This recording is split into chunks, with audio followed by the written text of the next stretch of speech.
Hi friends, welcome. Today we're going to be talking about a video called How I Lost Faith in the Megachurch. This is a video about Lisa Gungor. If you don't know, Lisa and her husband used to have a band called Gungor. It was a worship band. I don't think it exists in any capacity anymore. I may be wrong. Maybe it's some sort of like hardcore, folk, indie, K-pop band. But anyway, they both deconstructed from the Christian faith. This is a video from 3 years ago that many people have already reacted to. I'm just jumping in late in the game and sharing my thoughts about her story up until that point. We're just gonna play the entire video and I'm just gonna share my thoughts as we go. In order to belong in this tribe, you have to conform, and if you have doubts, you're a dangerous person. She's describing a situation where you have somebody who is coming in with doubts. I'm assuming the tribe that she's referring to is the church. The person is saying, I have doubts. I don't, is God real? And the church is saying to them, you're a dangerous person. Sometimes this happens, sometimes this doesn't happen. Sometimes people, I think, are not necessarily experiencing a situation correctly. They come out with that feeling that that is what happened when it really is not necessarily happening. Sometimes, but sometimes it does happen. Either way, we need to always be working as the church to be better at dealing with this stuff and helping people work through these questions. I think there should actually be a wing in any given church to help people work through questions, hard questions like this. If there's no wing, then perhaps they can at least direct people to some resources online. I found that to be incredibly helpful in my journey. There should be some way of dealing with these issues, and we should do our best to never make people feel this way. How many leaders have been built up in these mega churches that fall because the pressure's just too much? And as I look back, we were mega churches kids, do fall. Trying so hard sometimes, to get it right. Sometimes. My name is Lisa Gungor. I am a recent author. I'm a musician and a songwriter. I don't think that piano would have made that sound. Wild church. They called themselves the Holy Rollers. You have a friend in Jesus. We walked in. It was loud. People were like running around the church. I just think it's awesome. Oh, she's out. So while a lot of people think out. It's crazy, filled with crazy people, I loved it, and I was in. I ended up going to obligatory college, stock footage of a college campus. I start dating this boy who's like super Christian. We get married really young. Did he have a kid? We're too young to even rent a car when we're married. We didn't drink or cuss. So we end up getting a job at a really big church in Michigan. And this church was the size of a mall. I mean, it's huge. There's about 10,000 people. She's saying that church was the size of a mall. I'm not sure that church looked like that, like with the stained glass windows and the steeple. Country, they paid for our car, for our gas. They paid for my school. We were 20 years old, and we had this dream job. We didn't have sex with each other before we were married.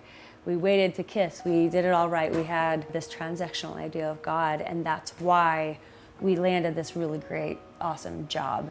So this is one of the major themes in this video, is that she had this transactional view of God. That's not the biblical viewpoint on who God is. If you're expecting that you do a thing and then God is going to then reward you in whatever way you hope he would reward you, that's not how it works. Sometimes God will bless you. And when he blesses you, you should be absolutely grateful for it, because we don't deserve any blessings. We're sinful. We don't deserve anything good. So when he blesses us with anything, amazing. We shouldn't expect that if we pray for something, that God will always give us that thing. We should submit to his plan for us. Whatever he says is right. What we're seeing here is that she felt like if she could do enough right things, and if she could pray, that she would receive the things that she wanted. It's not gonna work. It's not gonna work that way. Started trying to get pregnant, and we couldn't get pregnant. And people would tell me, but just pray and believe, like, just say it and it will happen. And I thought, I just don't know how that can be true. We were traveling the world, we were going overseas. Doesn't work that way. And playing to sometimes 60,000 people in arenas. The more we ran into other people's stories, the more we started doubting what we'd been given. And Michael and I took this trip in Europe from Rome. We took trains up to Krakow. We visited the concentration camps. We walk through the crematoriums.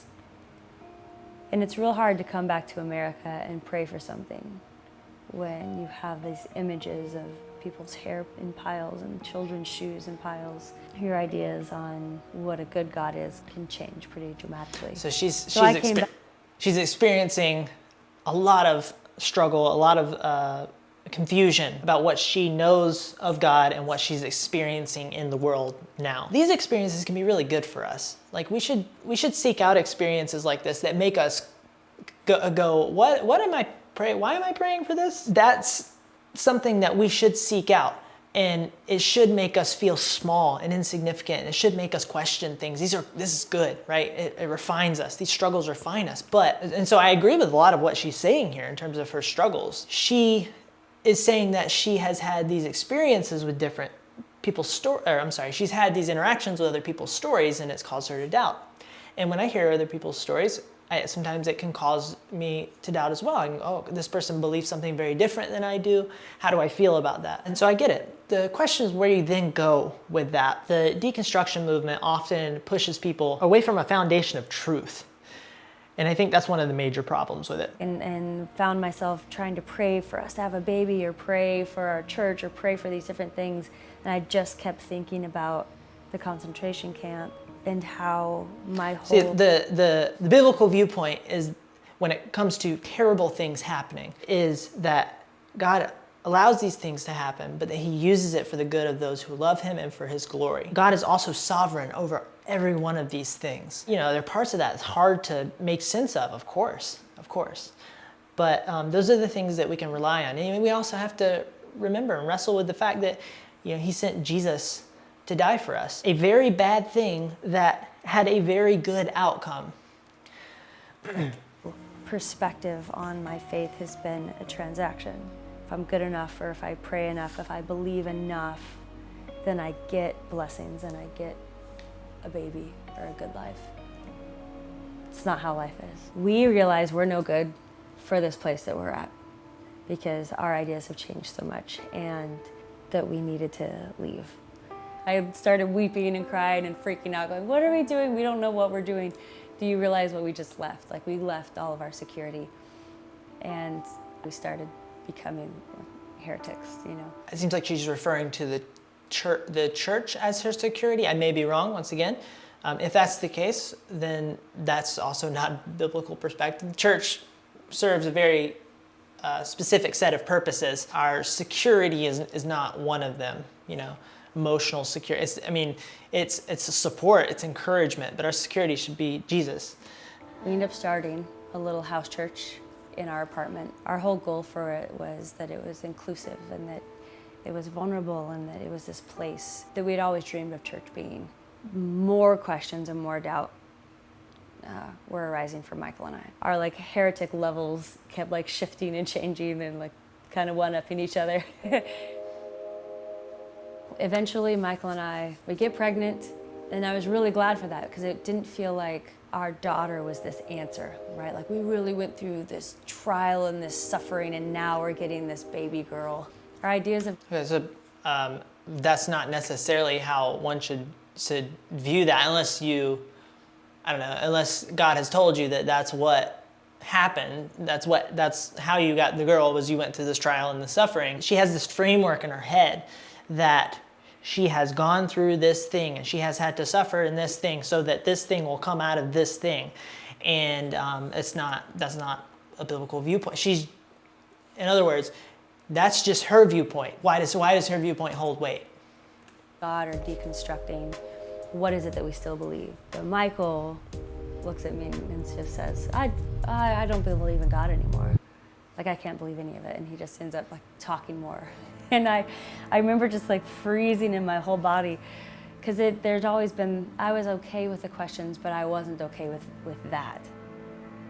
I end up getting pregnant again. Bridge too far. And we go through a whole tour with me being pregnant. And for Michael, he feels all this freedom in atheism because he's not struggling anymore. She says he feels all this freedom in atheism, and I don't know exactly what that means. I know he has a Twitter account. I know he's spoken about this stuff before, but he feels freedom in atheism and not believing in God, is that because he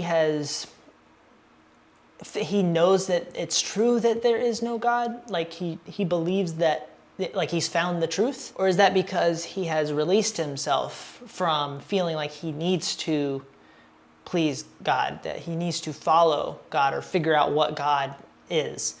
Now he's found this place that, I guess, released him from that. For me, I'm feeling all this anxiety because I want him. And if that's what he believes, then why does he believe that? What's the reasoning for that? Where's the truth that leads him to believe that that is what it is? To believe a certain thing, and I want myself to believe a certain thing. And I'm still just struggling hard to belong and to be okay. And I ended up having to quit a tour early because our baby's having difficulty growing. She's born a month and a half early. She's just beautiful, and like with our first daughter, we're both crying. It's just this beautiful, beautiful moment, and then she turns blue. I just had my first daughter, so I understand that would be extremely difficult, and I understand how that would cause a lot of internal strife. She is already in this state of chaos internally, and now she's experiencing this, and so she's having things that are just kind of setting her over the edge. This is a extremely difficult situation, and I think that we should always, when people come to these places where they deconstructed their faith, it's often built on a lot of hurt, a lot of struggle, almost always built on a lot of hurt, struggle, and we should always approach with kindness and love and gentleness, but we cannot forsake truth for that. There must be both. And she tells us our daughter has Down syndrome. And so then the days that follow, we find out that Lucy has 2 heart issues, and she has to have heart surgery her second day of life, and then she has to have another heart surgery when she's 6 months old.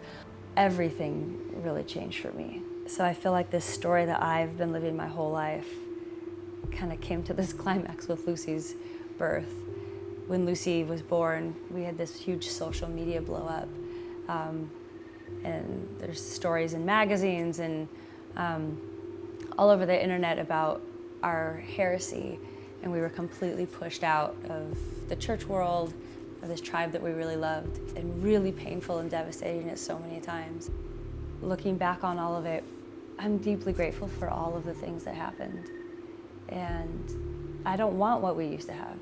We live in a different headspace now. It's a completely different perspective. And the connection I feel with my daughters, there's no us versus them. There's no you and I. There's no winners and losers. Part of my dream is that people wouldn't be so afraid and so scared.